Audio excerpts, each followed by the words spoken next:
Never have I ever been able to live my life in the present. And I mean, even in elementary school, I was already living my life for the future. I was setting big goals, spending every single day chasing those goals. And there's nothing wrong with setting goals and having dreams. I still set goals and have dreams.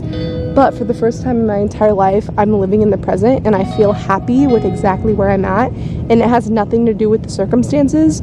Yes, if you looked at my life from an outside point of view, you would be like, of course she's happy. She has everything she needs. She lives a very privileged life, and I acknowledge that. That's 100% true. But that's nothing new. That's my whole life has been very privileged, and I've always had everything that I could ever possibly need. But I was never fully content and happy because it didn't have to do with my circumstances. It had to do with my mind and living in the present. And it feels like I've cracked a code or something, because now that I live in the present, or at least to a much higher degree than I ever have before, I cannot imagine living life any other way. Because when you're living for the future, you're constantly chasing. You're never fully satisfied because there's always more. Once you reach a goal, there's always another goal you can set. And if you never take time to sit still where you're at, you're never gonna feel fully happy. And for the first time in my entire life, I genuinely feel happy, and it's the best thing in the entire world. It's okay to just be here, and like, I'm good right here. And yes, I still have so much that I'm working for, but you can do both at the same time. And I always thought it was either one or the other. You're either working for your future or you were just satisfied with where you're at. But it can be both. You can love where you're at, you can be happy where you're at, you can be grateful for exactly where you are while still trying to change your life and work towards your dreams and achieve more. Like, it's possible to do both. It doesn't have to be one or the other. The beach is my safe space. I love it so very much. And in approximately like 5 minutes, I am jumping in the water. It will be the highlight of my entire week, because there's nothing that I enjoy more than swimming in the ocean. So here's to me enjoying every single day of my life, chasing my dreams, but allowing myself to enjoy the journey.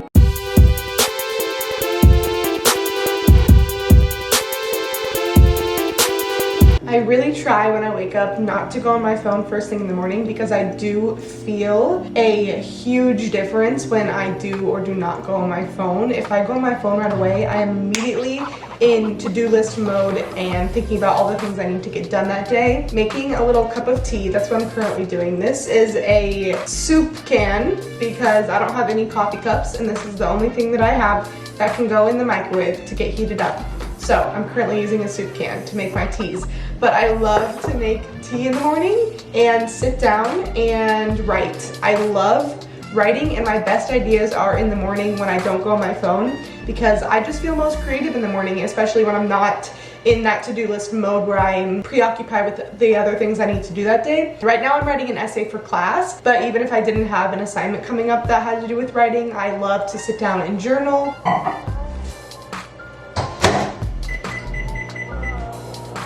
I genuinely do not know the last time I washed my hair. It is so gross, and I went in the ocean yesterday, so it's also salty. Even in moments like this, like, I'm just waiting for my tea to heat up right now, right? And I could so easily go on my phone or fill that time for that 2.5 minutes that's heating up.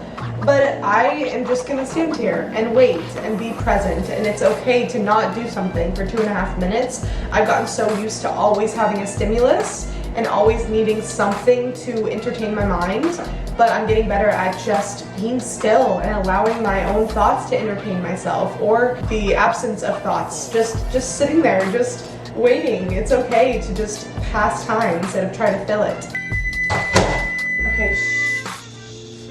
It's so loud. My message of the day is, your greatest strength is love. I've gotten that one before, but it still holds true. One tip that I have for being present in everyday life is intentionally setting out times throughout your day where you put aside distractions and solely focus on what is right in front of you. I think a super easy way to do this is to think about the things that you do every single day and make those the times that you choose to be intentional, because you know that either way you're going to be doing them. So you might as well take that time to be present and just enjoy that experience. Even if it's just 2 minutes brushing your teeth in the morning, choose to really be intentional with that time and be without distraction. I love cooking, and I love that food can be such an experience. You know, it's not just about eating the food, it's also about the preparation of the food, and so much intentionality and mindfulness can go into the preparation. So I really try to use that time to just be with myself. Gratitude is another key element. I think that cooking my meals really allows me to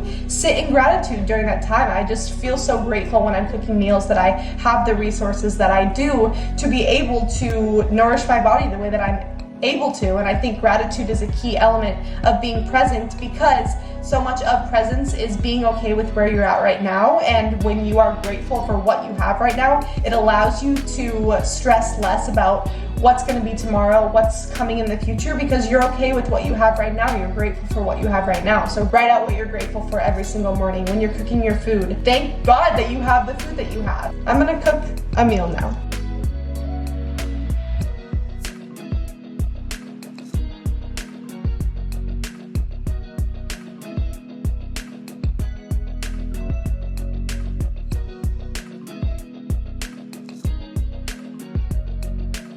Another thing that has undoubtedly, that is the word. Last week I made a video and spelled it wrong. I said undoubtedly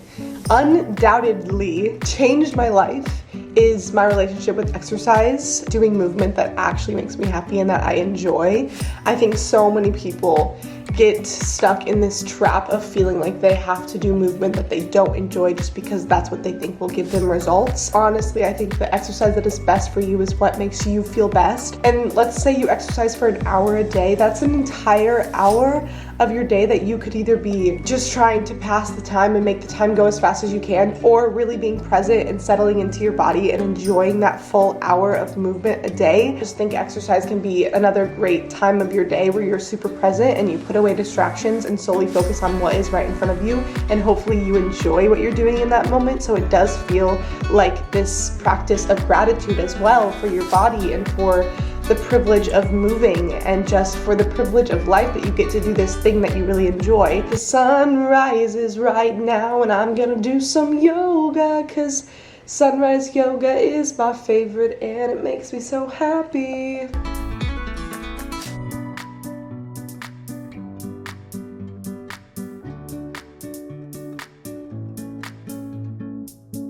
Okay, I know that we all, really? No?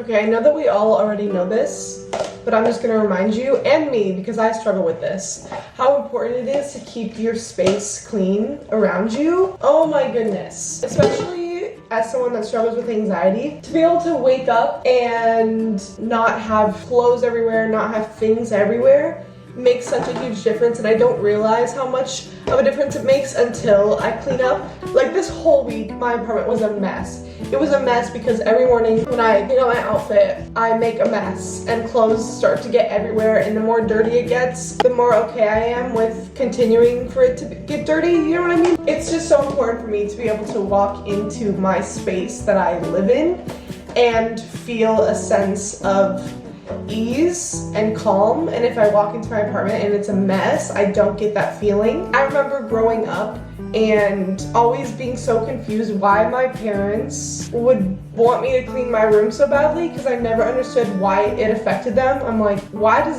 it matter to you if my room is clean? You never come in here. But I definitely think there's something to be said about showing respect for all that you've been given, and I know I've talked about gratitude in this video already. When I am cleaning up my space, I feel like it's showing respect for the life that I've been given and the things that I've been given, taking that intentional time to take care of these things that I have, if that makes sense. And I think that that's what my parents tried to teach me growing up, but I didn't listen, that's for sure. Like, I never understood why they wanted me to clean my room so badly.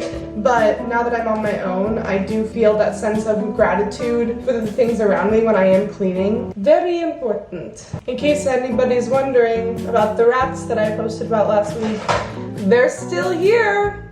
I woke up last night and I saw them in my kitchen. They're just wiggling themselves around the traps that are here, so I don't know what else to do. What do you do if the traps that you put in don't work? Like what?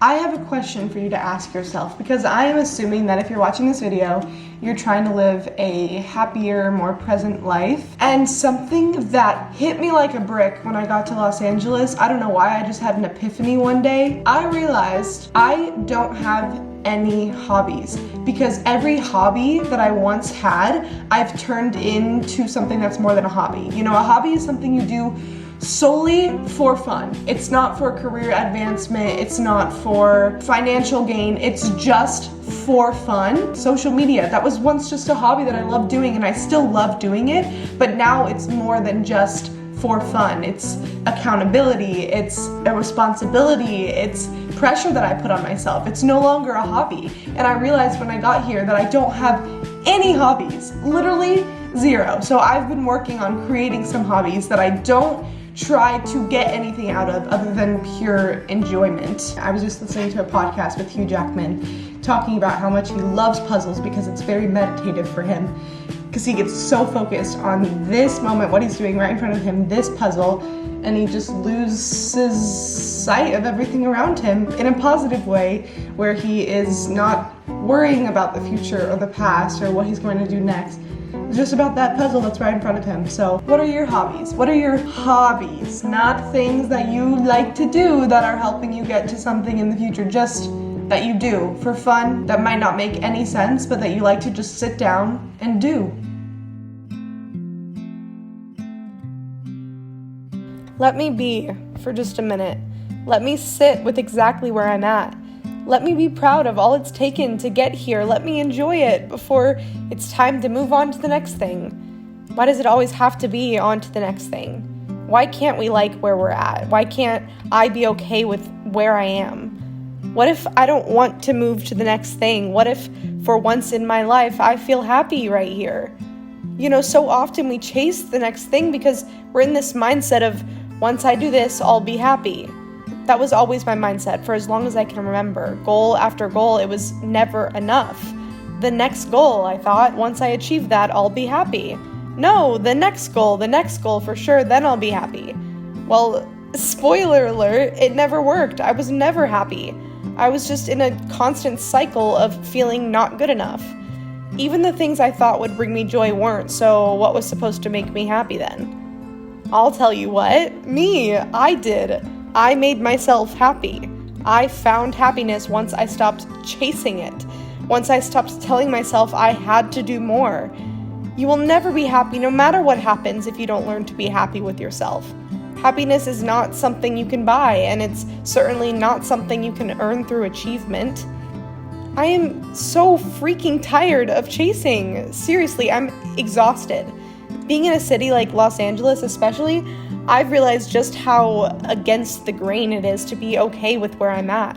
But I'm so tired of feeling guilty for wanting to sit for a second and just be still, to not want to rush into the next stage.